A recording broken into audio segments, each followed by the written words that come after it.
Doctor Salinas, buenos días. La verdad es que con usted hay que hablar de política, pero también usted es médico y podríamos hablar del tema de la eutanasia, pero le quiero preguntar algo de última hora. Mire, hay una discusión en Quito en este momento porque se quiere que el municipio de Quito, ahora que Quito está pues el 6 de diciembre, celebra su fundación, etcétera, estaría por aprobar una condecoración, el municipio de Quito, que lo preside pues el correísta Pavel Muñoz, una condecoración post-mortem a Fernando Villavicencio, entregándole el Gran Collar San Francisco de Quito. ¿Cómo ve usted esa probabilidad de que un municipio que está dirigido pues por el correísta Pavel Muñoz, ¿verdad? De repente apruebe esta condecoración a una persona que en vida, pues políticamente fueron enemigos irreconciliables, pues, ¿verdad? ¿Qué opinión de eso tiene usted, doctor Salinas? Buenos días. Bueno, buenos días, Alcides. Un abrazo a Andrés y Hugo. Bueno, es importante mencionar que esa solicitud de condecoración se la realizó días pasados a través de nuestro asambleísta y coordinador de bancada, Patricio Carrillo. Lo pusimos por escrito y, por lo tanto, a través que no depende del alcalde, hay que ser claro. Existen concejales y el Consejo Municipal que preside los diferentes concejales son los que impulsan. Uno de ellos es un comunicador muy conocido, Bernardo, en donde él va en la sesión del Consejo a tomar esta iniciativa y la solicitud de Patricio Carrillo como asambleísta, parte del movimiento Construye, para que se dé esta condecoración. Yo creo que es importante esta condecoración a la familia por la lucha permanente que Fernando Villavicencio lo ha realizado y que va a realizar, y gracias a él, el Ecuador, digo muy claro, tiene ahora cerca de 26 asambleístas en donde vamos a luchar, fiscalizar y a evidenciar la corrupción y las acciones indebidas que está pasando en el país, ¿no? Esta condecoración, en caso de que se apruebe, la debería entregar pues el alcalde como representante del cabildo, ¿verdad? El alcalde Pavel Muñoz a los familiares de Fernando Villavicencio, o de repente él delegue, por circunstancias políticas, él delegue este procedimiento a otro concejal. Bueno, vamos a ver qué sucede, pero la realidad es que yo sí creo que es merecedor la familia, sus hijas y sus familiares cercanos recibir esta condecoración, porque realmente la lucha de Fernando Villavicencio, la lucha de cerca de más de 8 millones de ecuatorianos que quieren un país libre y que seamos un país de paz y que los corruptos estén en la cárcel. Las 9 de la mañana, 32 minutos. Ingeniero Mendoza, usted continúe con más preguntas. Le vamos a dar al abogado Hugo Landívar para que él haga primero las preguntas, ya que no pudo al final de la anterior entrevista, pues por el tema tiempo, hacer sus inquietudes. Así que adelante, Hugo, y de ahí continúo yo con el asambleísta electo de Construye, con quien hemos tenido la posibilidad de conversar en otras ocasiones, más temas directamente de salud que temas políticos. Pero claro, igual, la salud es una política pública, sin lugar a dudas. Así es que, Hugo, adelante con las preguntas. Muchas gracias, Andrés. Buen día, doctor Salinas. A ver, cuénteme, hablamos de la eutanasia. Yo creo que va a ser un tema muy controversial, es un tema controversial. Y ustedes lo van a tratar en la Asamblea, en esta comisión de salud que debe existir, ¿no? ¿Usted qué opina sobre este tema? Bueno, hemos estado dando seguimiento a lo que la paciente Paola Roldán, hablo como paciente porque es una paciente un ciudadano que sufre una enfermedad crónica terminal, que es la esclerosis lateral amiotrófica, donde actúa en el sistema nervioso central, principalmente en los núcleos y neuronas, en la región de la parte degenerativa de las mielinas, ¿no? Un poco para no meterme en la parte técnica. Entonces, no existe en la actualidad, hago esta introducción, un tratamiento para poder salvar a que conlleva esta enfermedad a lo que realmente conocemos todos, que es la muerte. Yo tengo dos posturas que conllevan directamente a un debate abierto, porque como médico nosotros hacemos un juramento hipocrático, el no hacer daño a nadie, salvar la vida sobre todas las cosas, pero también soy fui afectado por un familiar cercano que sufrió esta enfermedad y sé cuál es el final triste y doloroso que tiene un paciente que sufre con una enfermedad como la ELA, que es una de las enfermedades que no existe tratamiento al momento para poder salvar la vida. Hay más de 300 pacientes en el Ecuador, es decir, hay más de 300 Paola Roldán que sufren, que no solamente es el paciente, el ser humano, sino los familiares cercanos que son afectados psicológicamente y además económicamente por esta enfermedad, y que realmente se tiene que abrir un debate muy amplio, porque entiendo yo que Paola Roldán ha pedido a través de su abogado la inconstitucionalidad del artículo 144 de la Constitución, en donde... del Código Orgánico Integral Penal. Perdón, del código, discúlpenme, donde indica básicamente que la persona que someta a un acto como el asesinato o quitarle la vida a una persona puede llegar hasta 3 a 5 años de pena de privación de libertad. Esto directamente entiendo yo que es un debate que ya es Navidad, ¿qué le parece? Funcional, pero hubo el código orgánico que fue vetado por el presidente Moreno, no está este tema puesto en este código orgánico. Por lo tanto, como ya pasó más de un año este veto total que fue el del presidente Moreno, podemos ampliar e incluir en el nuevo código orgánico estos temas muy relevantes que es necesario para que la objeción de conciencia, es decir, que el médico sea voluntariamente, sin tener algún tipo de decisión de obligatoriedad, pueda inducir a esta necesidad de lo que es la eutanasia de los pacientes que sufren estos tipos de enfermedades. Hay que evaluar caso por caso, no se puede validar y autorizar. Claro, al evaluar caso por caso ya llegamos a la especie de reglamento que va a existir en un futuro cercano, esperemos que así sea, luego del pronunciamiento de la Corte Constitucional, que va a servirle de base a ustedes en la Asamblea para poder, no digamos, para ponerle un capítulo al Código Orgánico de Salud, que espero que algún día sea realidad, ¿no?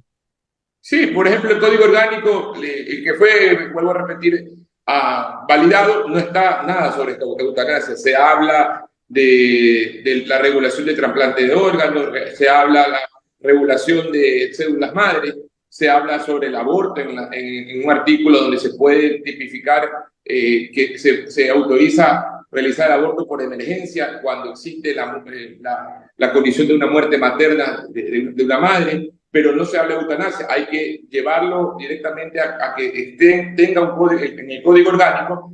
No tengo un conocimiento en qué tiempo la Corte Constitucional se va a pronunciar, por lo tanto, creo que vamos a llegar ya al 20 de noviembre y será ya un tema de debate dentro de la Comisión de Salud, donde nosotros vamos a formar parte y poder aportar y ayudar en esta comisión en el tratamiento de este nuevo código orgánico, y esperemos que estos 15 meses por lo menos dejarlos bien avanzados para el pueblo ecuatoriano, teniendo en cuenta que la ley orgánica de salud actual es realmente vejestoria, es decir, tiene más de 20 años en sus funciones y que hay muchas normativas, como por ejemplo la norma de la prevención del cólera y la poliomielitis, que ya no sirve porque ya está erradicada estas enfermedades aquí en el país. Claro, se necesita esta nueva reforma, este nuevo código que entre en vigencia, especial con este artículo, para que seamos nosotros el 9º o el 10º país en el mundo en tener la eutanasia. Adelante. Ingeniero Mendoza. Ingeniero, por favor, continúe usted. Muchísimas gracias. Hablemos de política. Gracias, Cito y Hugo. Hablemos de política otra vez, doctor Camilo Salinas. Usted dijo el jefe de la bancada es Patricio Carrillo, pero a esta altura todavía no se sabe si se va a poder posesionar o no Patricio Carrillo. Depende de lo que voten en la Asamblea. ¿Qué van a hacer al respecto?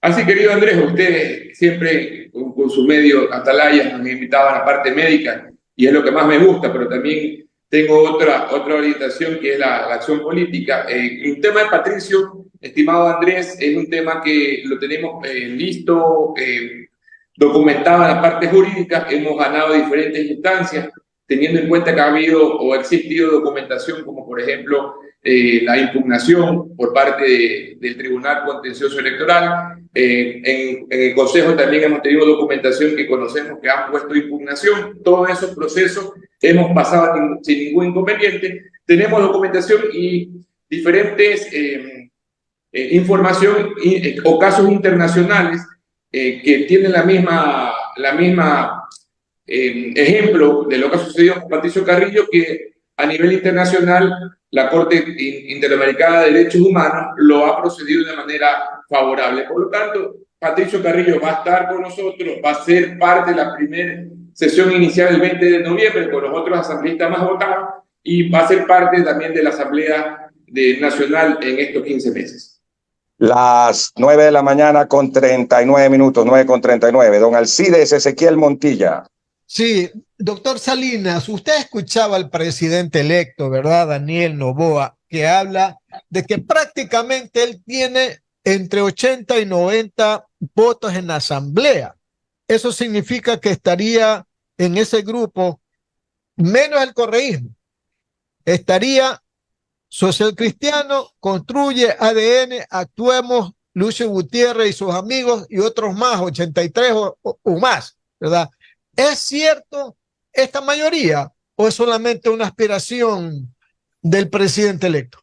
Yo creo que al momento es una aspiración, un diagnóstico que tiene el presidente Noboa, porque hasta el momento oficialmente no hemos tenido ningún tipo de contacto oficialmente, ni Patricio Carrillo como jefe de bancada, ni Camilo Salinas como subcoordinador de bancada. Y ayer tuvimos hasta la noche una reunión con el secretario general del Movimiento Construye, Iván González, que no hemos tenido ningún tipo de acercamiento con el movimiento oficial, con el movimiento ADN. Hemos tenido reuniones con diferentes asambleístas de la bancada, no solamente de ellos, sino de Social Cristiano, que hemos puesto diferentes posturas nuestras como bancada de Construye. Hemos dicho, claro, nosotros podemos reunirnos con todos los asambleístas que quieran luchar a favor de lo que son las leyes prioritarias. Por ejemplo, la ley de extinción de dominio, inteligencia contra inteligencia, una verdadera ley de uso progresivo de la fuerza, una ley de generación de empleo, pero jamás estaremos con una bancada o con una mayoría o con un pacto político que quieran generar impunidad a favor de uno o dos líderes de su movimiento político, o a su vez también no vamos a estar juntos cuando existan acuerdos que quieran tomarse las instituciones del Estado, como por ejemplo fue evidenciado este fin de semana en el tema del señor Correa con el asambleísta Henry Kronfle, en donde querían tomarse la Fiscalía General del Estado, y que eso es el pacto y esa es la condición que pone el Grupo de Revolución Ciudadana. Eso nosotros jamás vamos a estar a favor y tampoco vamos a permitir si estamos nosotros en un acuerdo para favorecer al pueblo ecuatoriano. Doctor Salinas, y en el tema de la acción de fiscalización, ¿verdad? ¿Qué han pedido ustedes? ¿Ustedes van a hacer también prioritaria esa necesidad, por ejemplo? Llamar a juicio político pues, a los miembros del Consejo de la Judicatura, a este señor Wilman Terán y a este señor Javier Muñoz, que se lo merecen, ¿o usted cree que el tema de la fiscalización debe quedar en segundo plano?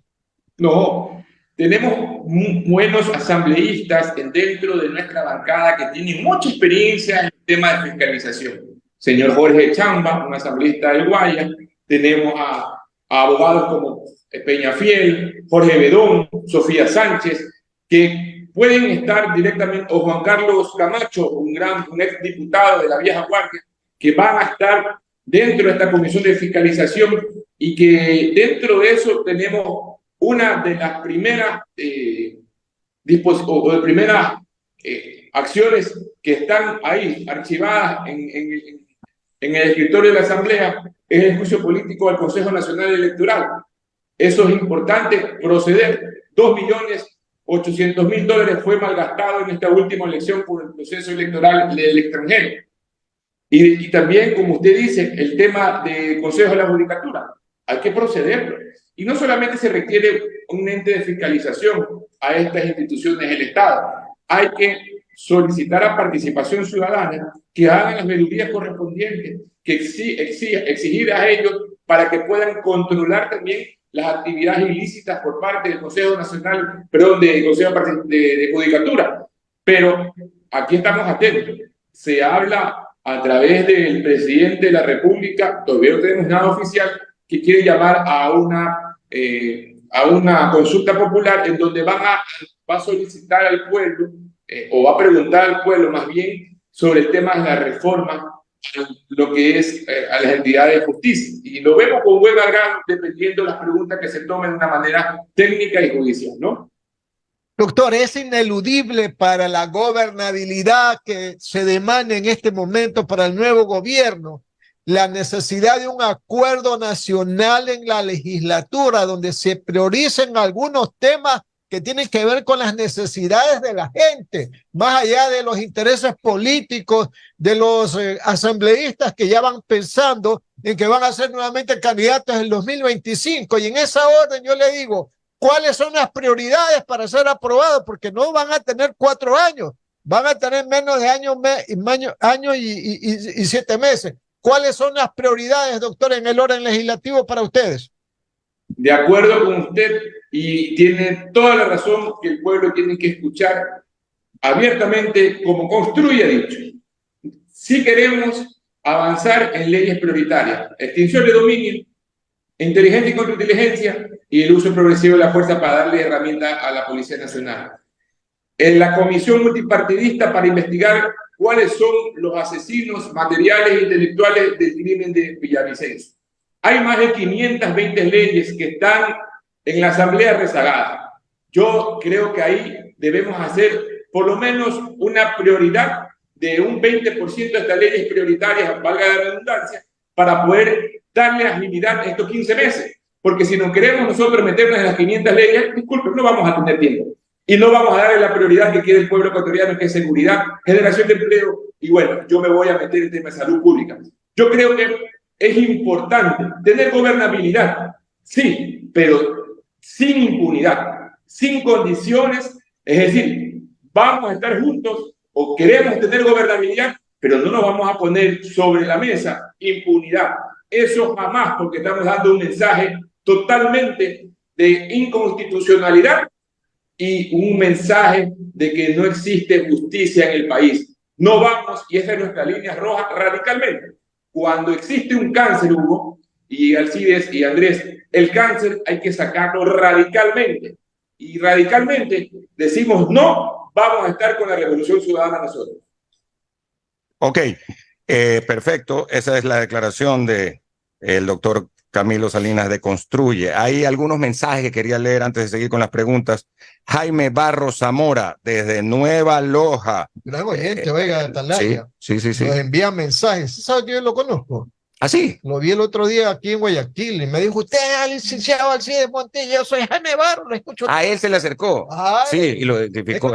Nos ve aquí en la pantalla. Claro. Desde el Lago Agrio, ¿no? Es una alegría realmente que nos reconozca como un fiel oyente de Atalaya. Imagínese eso.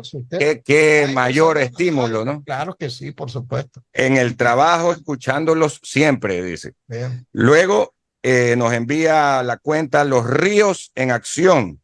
Nuestro apoyo total al asambleísta Camilo Salinas, experto en salud. Vea que tiene su barra ahí, don Camilo, también. Sí. Está muy bien. Y otro mensaje que nos pregunta Guacho Palacios y dice aquí, escuchándolos. Bueno, vamos con las preguntas del abogado Hugo Landívar, 9:48, ¿no? 9:40. Gracias, Andrés. Doctor Salinas, ¿cómo van esas conversaciones para elegir presidente de la Asamblea? Bueno, hemos conversado con muchas bancadas. Uno de ellos, quien lo ha dicho abiertamente al pueblo ecuatoriano, no solamente él, sino también el Partido Social Cristiano, el señor asambleísta Henry Kronfeld. Nosotros estuvimos dialogando.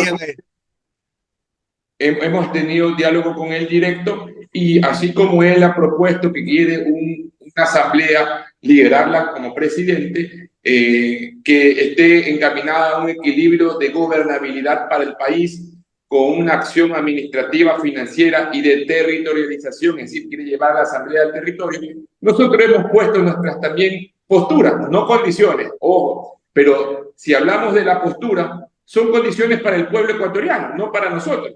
Tener estas 4 leyes importantes que hemos mencionado, conformar la comisión multipartidista, y nosotros tenemos todo el derecho de tener un vocal en el CAL o un delegado del CAL, y donde nuestra delegada va a ser la asambleísta Anita Galarza, que fue elegida democráticamente en nuestro proceso electoral interno como bancada, y eso el señor Cronfle lo ha aceptado de manera muy positiva.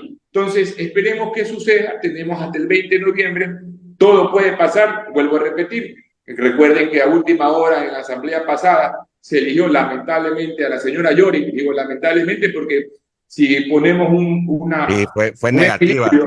Fue negativa eso. Exactamente, un equilibrio entre lo que es Henry y lo que fue Yori, es decir, como persona y como ciudadano, conocemos a Henry Cronfle y realmente llena mucha expectativa que el país lo necesita, pero esperemos ver qué sucede, teniendo en cuenta que nuestra postura siempre es clara, radical desde el inicio con él, que no vamos a estar haciendo mayoría junto a la Revolución Ciudadana.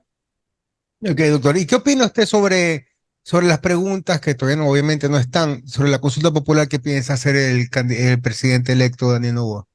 Bueno, conocemos esto porque lo dijo en su etapa electoral. Hay que ver las preguntas. Si las preguntas están encaminadas a lo que el movimiento Construye está promulgando, lo que fue Fernando Villavicencio también en vida, que esté promulgando en el tema de seguridad, generación de empleo, que no meta las manos a bolsillo e incrementar impuestos al pueblo. Es decir, si es que está encaminado eso, creemos que si es que es conveniente y si que financieramente, porque acuérdense que una consulta cuesta, el pueblo ecuatoriano está listo, estaremos apoyándolo dependiendo de la postura y las preguntas que estén claras, concisas, y que no sea un proceso de que sea una campaña política preestablecida para él mismo en el 2025. Por ejemplo, si que te digo... Como movimiento también podrían aportar con ciertas preguntas importantes, ¿no? Por supuesto, por ejemplo, yo creería en la reforma del Código Integral Penal en el tema judicial, sí, pues creería que hay que retomar la extradición a los que son los narcotraficantes, a los delincuentes. Eso también deberíamos volver a preguntar. Recuerden que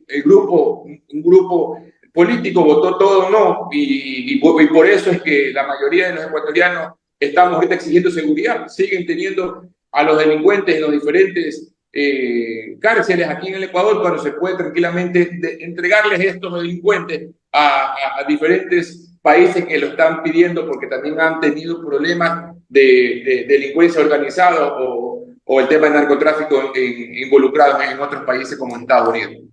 Es correcto. Gracias, doctor Salinas.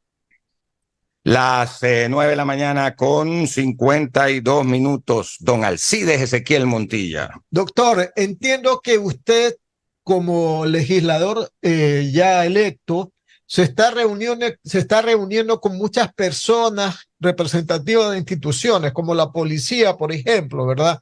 ¿Qué va a llevar a la asamblea como propuesta para ayudar a la policía y a todos los que de una u otra manera están a cargo del tema de la seguridad? Querido Alcides, mire, qué importante escuchar y dialogar ahora en esta nueva faceta, como asambleísta que reforma leyes, crea leyes o hace leyes a favor de diferentes organizaciones o instituciones. Yo fui parte 40 meses en la gobernación de Los Ríos acá. Los Ríos es una provincia siempre con temas delincuenciales, temas de organizaciones que también están inmersas en narcotráfico. Es duro estar aquí liderando. Tuve 40 meses entre 2017 y 2021. Y ahora la policía, mire lo que me dice. Señor asambleísta, necesitamos reforma de COESCOP. ¿Por qué? Porque la ley de contratación pública no valida a que la Policía Nacional, siendo un ente, mire lo que digo, un ente administrativamente autónomo para poder tener adquisiciones puntuales, ellos no pueden comprar ni carro, ni chaleco, ni pistola, no pueden comprar sus propias herramientas, ni el uniforme. Quien tiene que hacer eso es el Ministerio del Interior. Y ahí es que existe trabas, problemas porque ahí hay vínculos directamente en compras públicas. ¿Qué comprar sin normativa técnica? Cuando tiene que ser la policía quien dé la normativa técnica y las especificaciones para las adquisiciones de todas estas herramientas. Entonces piden una reforma en la ley de contratación para como las Fuerzas Armadas tienen la autonomía de adquirir, también ellos puedan hacerlo. Otro tema que en la reunión que tuvimos ahora, que me parece muy interesante, indican que cómo es posible que un delincuente que tiene antecedentes ya de asesinato y que está en un proceso de investigación, si es detenido en la actualidad con este antecedente, si es detenido en la actualidad por porte de armas, ese antecedente penal no prevalece, sino el que tiene la actualidad. Y por eso es que muchos de estos delincuentes tienen porte de armas y le dan el proceso solamente por porte de armas, pero no sobrepasan las acciones legales del proceso inicial.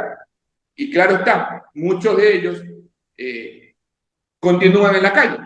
¿Qué hace un delincuente con antecedentes penales de asesinato, con armas?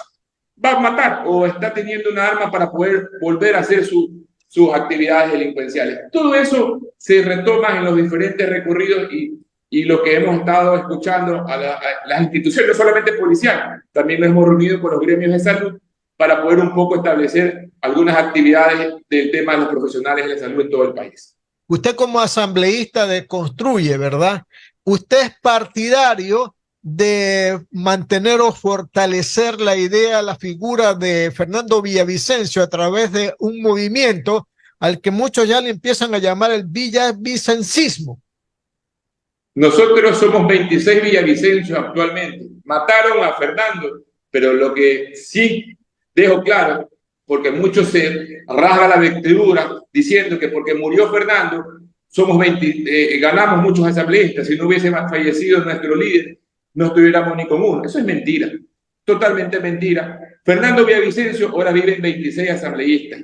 Realmente ese hombre luchó, luchará y va a existir de por vida dentro de cada uno de nosotros, porque lo que nos promulgó directamente es la lucha contra la corrupción. Y él solo, siendo solo el único asambleísta en la anterior Asamblea Nacional, fue la figura innata de la lucha contra las mafias, corrupción y delincuencia organizada.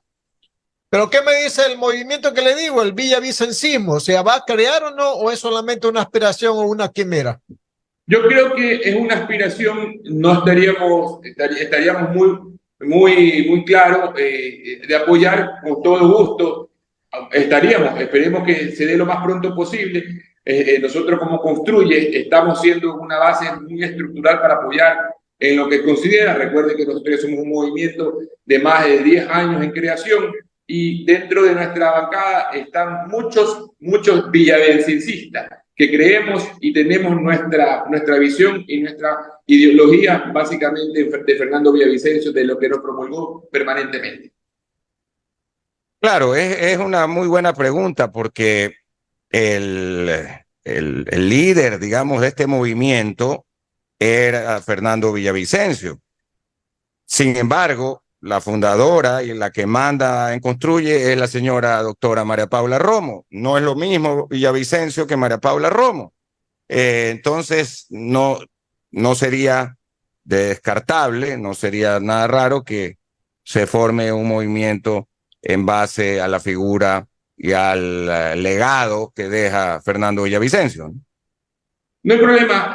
Claro, María Paula es parte del Consejo Político Nacional durante más de 10 años que hemos creado este movimiento. Somos cerca de 10 en la directiva. Formamos parte del Buró Nacional inicial y ahora somos 24 y más los asambleístas que son los 26. Es decir, ahora llegamos más de 50 al Buró Nacional. Por lo tanto, todos somos parte del movimiento Construye. ¿Desde hace cuántos años, perdón, doctor Salinas? Más de 10 años tenemos en este movimiento. Sea, una vez que dejó de ser Ruptura. Por supuesto. Sí, una vez que dejó, yo también soy parte de Ruptura y el movimiento lo retomamos, lo organizamos y ahora somos Construye. Y claro, María Paula, Iván González, mi persona, estamos desde el inicio como parte en la parte financiera, porque tener un movimiento no solamente es salir candidato, sino también establecer líneas administrativas financieras para dejarlo siempre en funcionamiento. El señor Iván Granda también. Claro, Iván Granda, que es parte, pero aquí los líderes puntuales en donde estamos desde el inicio, está Iván González como secretario nacional, Iván Granda, María Paula Romo, mi persona, está Francisco Ceballos. El señor Roldán, ¿no? ¿Roldán también o no, desde el principio? Él estuvo como Ruptura 25, ahora como Movimiento Construye no está y no lo tenemos dentro del Buró Nacional. Eso le digo oficialmente porque yo soy parte del Buró Nacional y no está dentro del Buró Nacional el señor Roldán. ¿Y Andrea González? Andrea González no, ella viene directamente invitada básicamente cuando inició este binomio con el señor Fernando Villavicencio. Muy buen cuadro, ¿eh? Claro, es muy bueno, una mujer muy preparada, en donde tiene conocimientos básicos en tema ambiental, básicos, integral en el tema ambiental y muy, muy importante, muy interesante para tenerlo en cuenta en el futuro, no solamente en nuestro movimiento, sino para el Ecuador, porque tiene un buen desenvolvimiento cultural. Pero Andrea ya no es parte de estas conversaciones en este momento. Sí, es parte permanente de las acciones, igual que Carlos, el doctor Figueroa, igual que Cristian Zurita, igual que el abogado López. Somos parte de una estructura nacional donde construye y el movimiento ciudadano Gente Buena, en donde estamos en contacto permanente en este momento. Los únicos 3 asambleístas que se salieron de la bancada y nosotros más bien ya lo teníamos claro que iban a salir, son 3 que se fueron con el señor Jacome y el señor Ortega, que fueron los radicales desde el inicio, en contra de los mejores amigos de Fernando Villavicencio. Es una historia que ya creo que ya pasó, y tomar la colación es importante un poco informar, que es el señor asambleísta de Esmeralda, Polanco, la señora asambleísta Jiménez de Guaya y el señor asambleísta de Manaví, Adriana García. Son 3 asambleístas que están ahora con la bancada de Lucio Gutiérrez, que es una bancada igual que tiene el mismo horizonte, siempre luchando a favor de lo que es la lucha que Fernando ha promulgado. Siempre en contra de la impunidad, a favor de la gente buena, la gente que quiere construir el país, y que eso es lo que creo que igual van a estar juntos con nosotros haciendo actividad de lo que promulgó Fernando Villavicencio.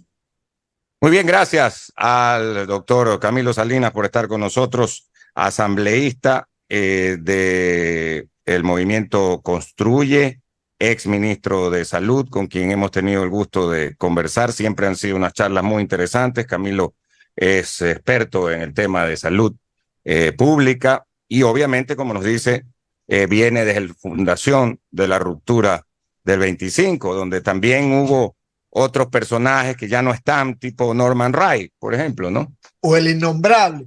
Pues... El innombrable, usted ya sabe quién es. Aquel que estaba siempre aquí en esta radio, cuando nombraron ministro, nunca vino ni siquiera a saludar. No contestaba el teléfono. No contestaba el teléfono. Panchito Jiménez, hay que decirlo con nombre. No puede ser, mi amigo Panchito. ¿Sí o no? Sí, la verdad que aquí era parte de la radio, ni contestaba el teléfono.